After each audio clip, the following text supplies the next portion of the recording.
Developing news tonight in Tacoma. She could have died. That's the message a Tacoma mother wants to spread tonight after her daughter, just 15 years old, was shot in the neck. Her friends had to rush to the hospital to save her life. Thanks for joining us for the news at 10. I'm David Rose. And I'm Jamie Tompkins. That 15-year-old girl is at Harborview Medical Center tonight, and that's where we find Fox 13 News reporter Matthew Smith. Matt, we know that the shooting happened in the middle of the day, but what do we know about her condition tonight? Well, she's still here at Harborview recovering. Mom had a little bit of a reprieve, says she hasn't slept in more than a day because the daughter just isn't doing very well. She is expected to survive. But there's a whole lot of frustration here, right? We're talking about broad daylight, a busy intersection, and security cameras on buildings nearby. But tonight, we still don't know who the gunman was that shot these 4 teenagers. Now, behind me in this hospital, as you mentioned, there is a 15-year-old girl who was shot in the neck. She was in a car trying to go get ice cream with her friends. Now, her mom tells me that her friends literally laid across her in the body, trying to shield her from the barrage of bullets that just wouldn't stop. And tonight, she tells me she wants justice. She feels like that she'd rather be dead. Inside this hospital, She's in so much pain. a teen girl is recovering after taking shots to her neck and shoulder.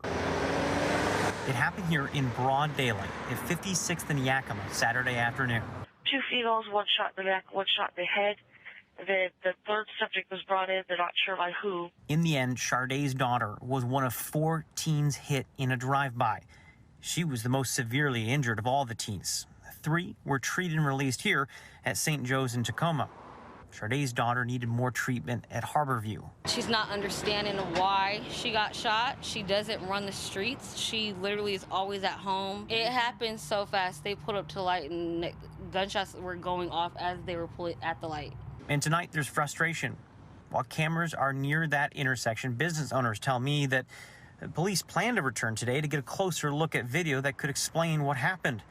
As of 6 o'clock Sunday night, more than 24 hours later, employees tell me that hadn't happened yet. Time is of the essence, absolutely. This woman, an activist who deals with youth violence, is connected with the families. She dropped everything and came up from Oregon in hopes of helping.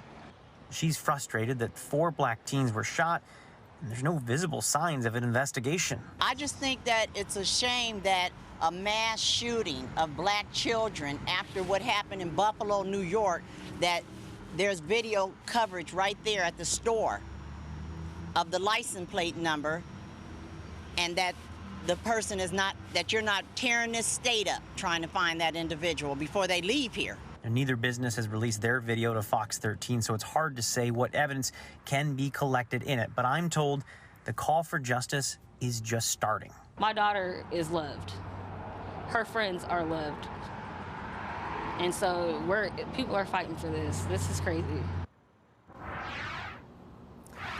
Now, as for that surveillance video, I had reached out to Tacoma Police Department earlier in the day. Just in the past hour, I got word they do plan to have detectives out there canvassing areas that have not already been visited.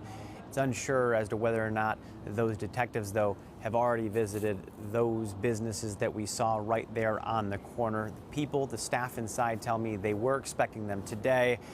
We also don't know what is in that video, if anything, that could point police in the right direction. But as you heard the activists say, they think that there's valuable information there, and they wish that that information was already going out. Police note, if they do have video, they don't put it out unless it's part of a Crime Stoppers bulletin. Obviously, some families want justice tonight.